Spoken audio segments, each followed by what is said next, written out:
이번에는요, 축전지 용량에 대해서 한번 보도록 하겠습니다. 이걸 이제 C라고 표현을 하고요. 축전지 용량을 나타내는 식은 일단 기억을 하셔야 됩니다. 문제를 풀기 위해서. 쉽습니다. KIL, 킬 이렇게 기억을 하세요. L자는 아래다 두시면 되는 거고요. 그래서 이렇게 기억을 하시고요. 여기서 이게 용량이니까 어떻게 돼요? 암페어 아우어가 됩니다. 그럼 K는 뭐냐? 이게 용량 환산 시간이라 그럽니다. 뭐라고요? K는 용량 환산 시간이다. 용량 환산 시간. 용량 환산 시간.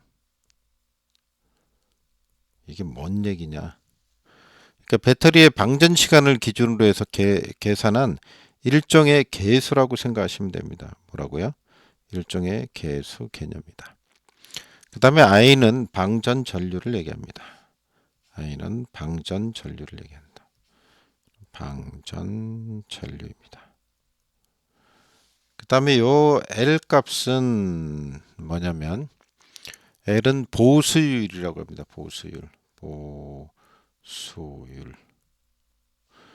경련 용량 저하율이라고도 하죠. 경련 용량 저하율. 문제에서 주어지니까. 그러니까 배터리가 그 시간이 지남에 따라서 사용 횟수가 사용 기한이 늘어남에 따라서 좀 떨어지겠죠. 효율이 떨어지겠죠. 이제 그래서 이게 적용하는 값이고요. 나오면은 계산을 해주시면 되겠습니다. 이렇게 한 다음에 단위는 암페어 아워라는 거. 실제로 이 그래프를 통해서 어떻게 적용이 되는지 한번 보면 되겠습니다. 그러면 이게 세로축, 이게 가로축이라 그러면 어떻게 계산을 하는지 보겠습니다. 그리고 이제 첫 번째 구간에는 이렇게, 두 번째 구간에는 이렇게, 세 번째 구간에는 이렇다고 보겠습니다. 이쪽은 뭘 얘기하냐면 전류를 얘기하는 거고요. 이쪽에는 시간을 얘기합니다. 시간을 얘기하는데 보통 이제 어떻게 주어지냐면요.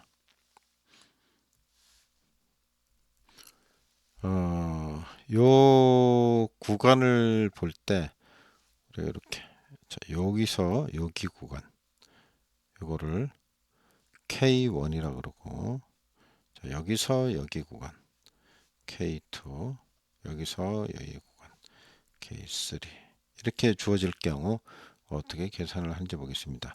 전류는 이제 요 부분이 I1, 요 크기가, 요 부분이 I2, 요 부분이 I3 이렇게 되는 거죠. 자, 이렇게 된다고 할 때 한번 보도록 하겠습니다. 자, 계산에서 어떻게 적용되는지를 보면 계산식을 잘 알아두시면 됩니다. 그래서 C는 일단은 L이 이렇게 킬이니까 L이 이렇게 아래쪽에 온다고 보고요. 위에 쪽이 어떻게 계산되는지가 중요한데 이렇게 됩니다. 이제 K1에서 I1을 곱하고요. 그 다음에 플러스 K2 I2 플러스 K3 I3 이런 식으로 이제 나갑니다. 죄다 더해 주시면 되는 거죠. 우리가 보통 이제 축전지의 용량을 계산한다는 얘기는 자, 이제 그래프가 이제 왼쪽에 나와 있지만 이런 식으로 나와서 이렇게 생겼다 그랬을 때 용량을 계산한다는 얘기는 요 면적을 계산하는 겁니다. 이게 결국은 면적을 계산을 한다. 면적을 계산하려니까 이쪽이 i고, 자, 여기가 k니까 그럼 i하고 k를 곱해야죠. 그러니까 i하고 k를 곱하는 겁니다. 그런 다음에 요거에다가 뭘 적용해요? 아까 L분의 1 값이죠. L분의 1. 이렇게 계산을 해준다는 얘기죠. L 값이 뭐라 그랬어요? 보수율, 경련 용량 저하율. 그러니까 사용함에 따라서 그 효율이 떨어지겠죠. 그런 걸 감안한 값을 이렇게 곱해 준다 그러면 되겠죠. 그래서 이게 결국은 i 어떻게 k부터 쓰면 KIL 이렇게 되는 거 아닙니까? 아까 했던 거죠. 결국은 이게 이거다 이런 얘기죠. 어쨌든 면적을 계산한다 이렇게 생각을 하시면 되겠습니다. 그러면 이제 면적을 한번 구해 보도록 하겠습니다. 어떻게 식이 그렇게 만들어지는지 보도록 하겠습니다. 먼저 여기 첫 번째 구간에서 요거 면적을 구해야 되죠. 그러면 여기가 K1이니까 여기가 K1이니까 요 길이가 K1 I1 곱해야 되겠죠. 그러면 C 값은 K1 I1을 곱하죠. 그럼 이제 첫 번째 여기 이제 1번이라 그런 다음에 1번의 면적이 요 1번의 면적이 구해진 거죠. 그 다음 걸 구하겠습니다. 그 다음에 두 번째는 이 면적을 곱해야죠. 전체 면적을 우리가 구하려고 그러는 거니까 그러면 어떻게 됩니까? 여기다가 I2 K2 K부터 써보죠. K2 I2 그냥 뭐 바꾸겠습니다. 그냥 이렇게 하죠. I2 K2 이렇게 써도 되죠, 뭐. 그죠? K2. 보통 식이 이제 K부터 많이 나오니까 원이죠. 이거 K1 I1 이렇게 하고 그다음에 K2 I2 이렇게 하면 되죠. 나머지 또 구해죠. 요거죠, 요거. 요거 하면 어떻게 돼요? K3 I3. 그런 다음에 어떻게 해요? 전부 다 더해야죠. 더하기. 이렇게 됐죠? 네. 그 다음에 뭘 해야 돼요? 보수율을 적용해야죠. 그럼 나누기 뭘로 해야 돼요? L로 나눠줘야죠. L. 이렇게 되는 거죠. 그래서 아까 얘기한 대로 KIL 이렇게 되는 거죠. 킬이 되는 거죠. 자, 이렇게 하는 거 뭐 어렵지 않잖아요. 그래서 이렇게 계산을 하시면 됩니다. 이게 결론적으로 얘기하자면 그래프가 이렇게 안 나오고 자, 이런 식으로 나올 수도 있습니다. 여기가 크고 이런 식으로 나올 수도 있죠.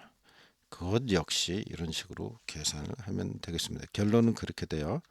그래서 이 식을 기억을 하시는 게 중요할 것 같아요. 한번 그 거꾸로 된 거를 한번 일단은 한번 보도록 하겠습니다. 그러면 자, 여기다 할까요? 자, 이렇게 되면 이제 거꾸로 된 거죠. 그럼 우리가 구해야 될 게 이 면적을 구해야 되잖아요. 그죠? 이 면적을 구해야 된다. 그러면 아까 식으로 해보면 C라는 것은 자, 이렇게 짝대기 치고 일단 첫 번째 I1하고 K1을 곱해 보겠습니다. K1 I1 K1 I1을 곱하면 어떻게 돼요? 여기서 이제 면적이 K1하고 I1을 곱하게 되면 면적이 요 면적이 나오죠. 자, 여기 다시 그려 보겠습니다. 요 면적이 나오는 거죠. 지금 여기 한 요 면적. 요게 뭐가 되는 겁니까? I1하고 K1을 곱한 값이 되겠죠. 자, 그 다음에 두 번째 해 보겠습니다. I2하고 K2를 곱하게 보겠습니다. K2, I2. 자, 이렇게 하면은 어떤 면적이 나오는 겁니까? 여기서는 요 면적이 나오게 되죠. 이것도 자, 이 면적이 나오게 돼요. 요거. 됐죠? 이 면적이 나온다. 그럼 뭐가 문제가 생겨요? 여기 요 부분이 겹치죠. 우리가 구해야 될 거 어떻게 돼요?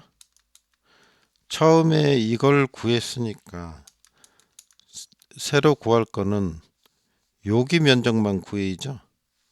그래야지 요 면적이 되는 거잖아요. 여기까지 더하는 거잖아요. 그죠? 그래서 우리가 요 면적만 위의 면적만 구하기 위해서는 요만큼을 빼야죠. I2에서. I2 높이에서 I1만큼을 요만큼을 잘라내야지 요 길이가 나오는 거니까 이렇게 쓰면 안 되고 어떻게 써야 되겠습니까? I2에서 빼기 I1 이렇게 해야 되겠죠. 그럼 마지막 것도 마찬가지로 요 면적만 구하면 되겠죠. 그 면적만 구하려 그러면은 역시 K3에다가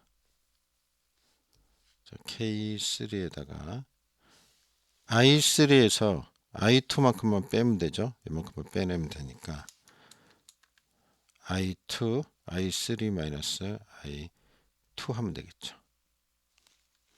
그 다음에 어떻게 돼요?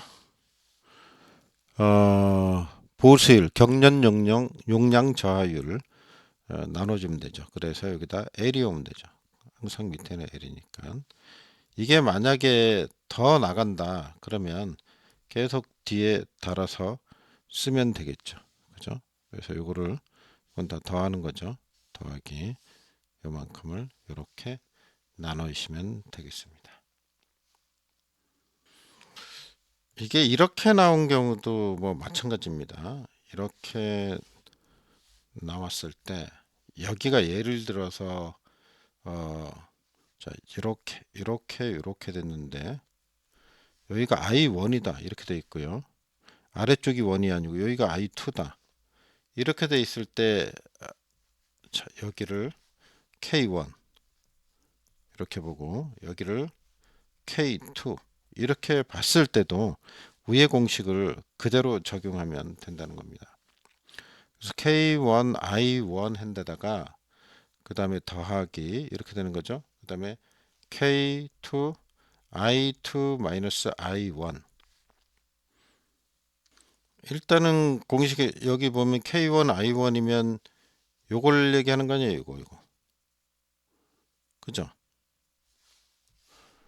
그럼 여기서 어떻게 돼요? 우리가 실제로 구해야 될 거는 어떻게 되는 겁니까? 요거죠. 요거 요 면적을 구하면 되는 거니까. 그러면 어떻게 돼요? 여기 있는 거 요 부분만큼 빼서 날려야 되죠.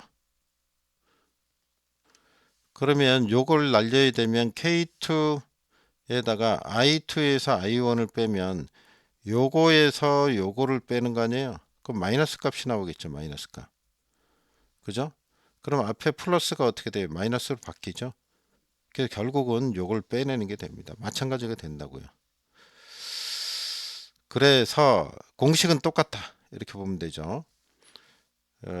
여기서 보면 2에서 1을 뺐잖아요. 2에서 1을 뺐잖아요. 이렇게 같이 보고 같이 생각하고 이렇게 생겼을지라도 계산을 같이 하면 공식을 똑같이 적용하면 된다 이겁니다. 그걸 알고 계세요. 시험 문제 나왔을 때 어떻게 나왔든지 간에 이 공식을 적용해서 푼다 하고 기억을 해 두시면 되겠습니다. 어려운 거 없잖아요. 그죠? 자, 여기까지 공식 축전지 용량을 구하는 공식에 대해서 알아봤습니다. 꼭 기억해 두시고 이제 문제를 풀러 가보도록 하겠습니다. 좀 쉬었다가요.